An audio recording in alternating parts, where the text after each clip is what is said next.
This is Scott from ScottyTheNJMedium.com. Welcome back. This is the 4th episode of the podcast, and I'm looking forward to talking to you today. We are going to talk about Ghost Hunters, the second episode. That was on last week. It was really awesome. Grant and the rest of the team went out to a house owned by a gentleman from Scotland. The gentleman had seen the house in complete disrepair, and he completely renovated the place. And when he was done, let me tell you, it looked awesome. And it looks like he uses it for events, maybe weddings or receptions, those kinds of sort of things. And he claims that there is paranormal activity happening inside the house. I won't give it all away. If you haven't seen it yet, I totally recommend it. It's on A&E. It's Ghost Hunters. It's not the same team from the Sci-Fi Channel. However, Grant Wilson from the original team is leading the whole thing. And he has a bunch of great investigators. Daryl Marston, Kristen Luman, Brandon Alvis, Mustafa Gadalari, Brian Murray, and Rachel Stratton. So they're a really cool team. It looks like they really got their stuff together. All of them have done some work in the paranormal, and of course, everybody's very familiar with Grant. I really like this show because they go back to the old school way of doing things, not like some other guys who have been running the show for a while. The immediate action of the team is to debunk whatever is debunkable.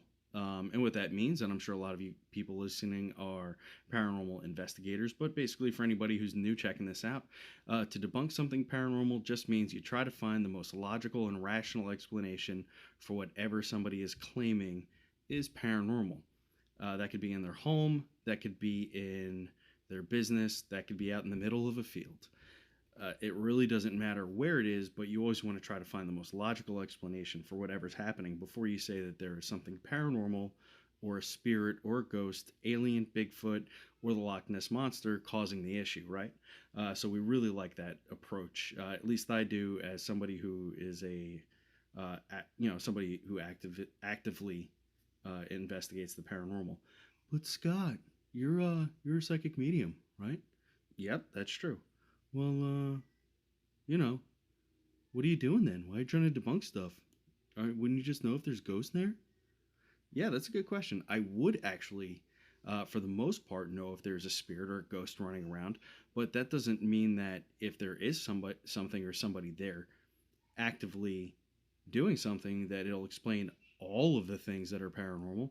We could hear footsteps, we could hear pipes rattling in the wall, water dripping. Well, I mean, there's a bunch of regular rational explanations for a lot of things, and especially in homes I've been in, that we just were able to be like, yep, that's not paranormal, but it doesn't mean that the spirit that's here isn't doing other things or making you feel certain ways. Or, if you're familiar with Amy Allen from the Dead Files, she explains a lot of stuff and it goes really in depth, and people don't express too much in the way on that show of like paranormal phenomenon of like banging or just weird physical occurrences. It's usually very emotional, and the people on that show are very emotionally attached and drained by whatever energy is there. So Amy's really good at doing that, and that's kind of where I'm at. That's what I like doing. I like trying to figure out what is physically and emotionally affecting those kinds of cases. And if you haven't checked out Dead Files, I definitely recommend that you go check it out. Amy Allen is really awesome. As a matter of fact, any kind of paranormal con that she's ever at, I think that she probably is the biggest draw to any of them.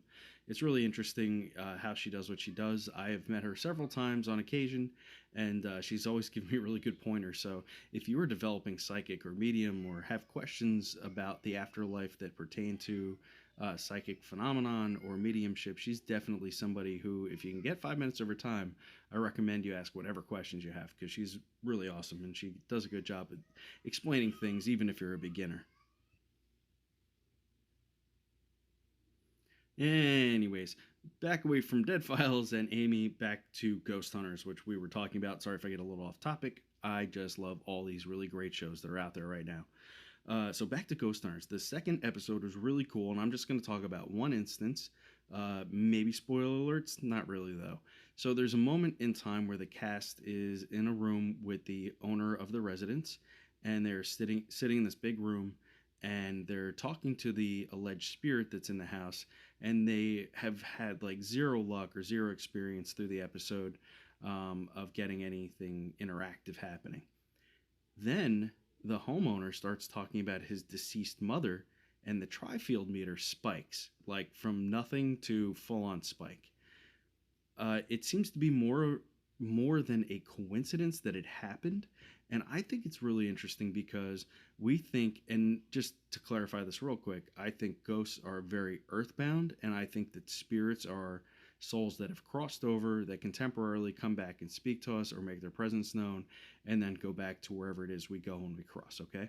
So, what I thought was interesting about this episode is that he talks about his mom, who's been deceased for what seems like many years, and I think it was, and the tri-field meter spikes, and everybody in the room goes dead quiet. And Grant has like an aha moment, and he says, "Well, maybe it's not a ghost here that is making themselves known. Maybe it is the spirit of your mother." And I used the spirit in the term that I described, me personally, Scott. So it was really interesting to watch that because I have known that for, or at least, known air quotes, that for a while that spirits can definitely interact with us here, and they can do things like set off meters and gadgets, and they can affect the television pretty well, but it's only in short periods of time. Whereas when we think about like a haunting, I think that's more of like ghosts are in the house, they're drawing off the electricity, they're drawing off the people in the house, they're stirring up emotions in the home or the place where the people are living, in order to give themselves some more energy so that they could stay around and hang out. Now, this is really neat because it's the first time on any TV show that I had somebody who I've never met, Grant, but I do respect what he's doing, and I really think that was cool that he like stopped, he hit the brakes, and you can almost see the gears turn, and he was like, "Wait a minute, this could be a spirit of his mom." So that was really cool. So good on you, Grant, and Ghost Hunters. You guys are doing a great job. Can't wait to see episode 3. Now let's switch gears a little bit. Speaking of gears, switching gears, we're going to talk about Psychic Kids. How many of you saw the original series out there, Psychic Kids? Came out back in the day, and Chip Coffey was the mentor to many Psychic Kids. It was, I don't remember what channel it was on back in the day. I guess it's not important because it's on A&E now. And what's really neat is in the beginning, Chip Coffey took several children and he helped them with their abilities, and he helped validate them. And they were kids. I think they were like 6 to 15 or something like that. And he validated the experiences that they were having. And he tried to give the parents a peace of mind that what was happening was fairly normal for anybody who might be gifted in with mediumship or psychic abilities, right? Now we fast forward to now, and some of these kids are in their 20s, and they are on this TV show now, and they are mentoring kids that are in their early ages. Like I think the earliest kid we saw was 10 or 11, and then from there on, they're mentoring all these kids, and it's really fascinating to watch kids who have psychic kids, quote unquote psychic kids, who have zero world experience, try to understand the psychic world around them. Now, take for a minute here. You're 9 or 10. You've lived with your mom and dad your entire life. Just going off the block, maybe crossing the street is like exciting, right? You remember that the first time you took your big wheel or your BMX or your 10 speed and you dipped your toe out onto that black pavement where the cars drive, and it felt like, wow, this is really exciting. And that the whole world was that big to you at that time around your block. Uh, Now imagine that you can see a little bit further, and the world isn't just front, back, left, and right. It's interdimensional. So you're witnessing and feeling and seeing things that other people aren't, and your mom and dad can't help you because they may not have seen the same things as you or had the same experiences. So it's a completely foreign world, right? So you're 10 and you're experiencing shadow people, things with no faces, emotions of people dying and passing away, and you're frightened. So that's where this story of these psychic kids is at every episode. And it's really amazing to watch them work with their mentors who are also psychic kids and now adults practicing mediumship and psychic things like that. And they guide them through the episode. I don't know how long they probably film. I'm guessing probably 1 or 2 weeks. And they guide them through and they do teach them how to do readings and they build validation and credibility to the things they're saying, which gives so much confidence to these kids. It's unbelievable.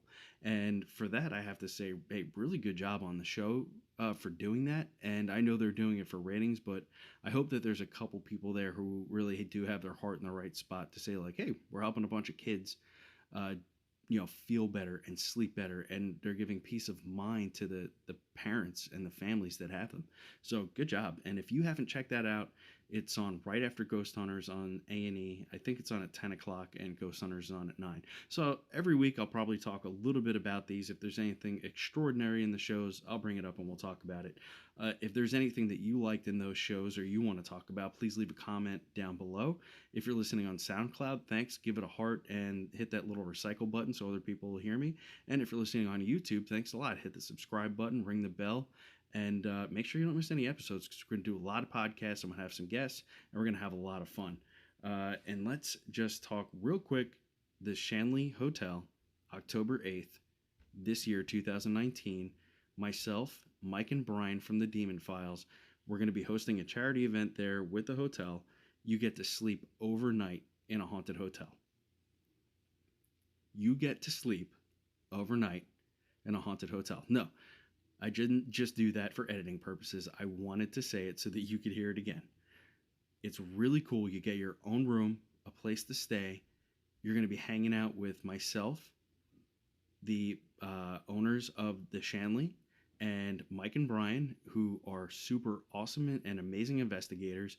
We're going to be doing a Q&A, a gallery reading by myself. I'm going to raffle off an hour-long phone reading to somebody who attends, and we're also going to give away some other cool gear while we're there. So make sure you get your tickets soon because come, the end of September, people are looking for spooky stuff to do in October, and I guarantee you this thing is going to sell out. So make sure you get your tickets now. It's going to be a lot of fun. The Shanley Hotel is super awesome.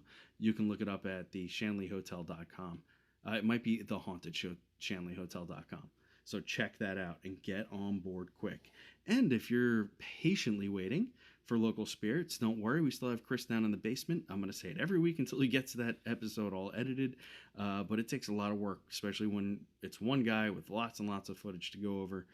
But I have full confidence that that is going to be out very soon, and it's going to be so awesome. I can't wait. Hopefully we'll do something fun to premiere the first episode, and you guys can all be a part of it. Let's move on.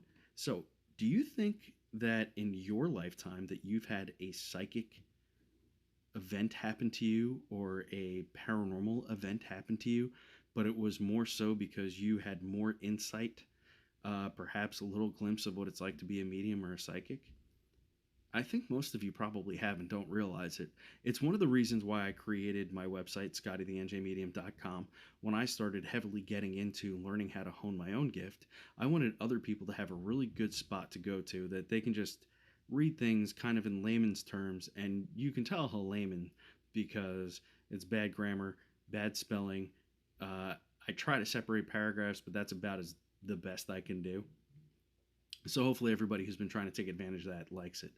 And if you haven't, head over there at scottydthenjmedium.com. It's all free stuff.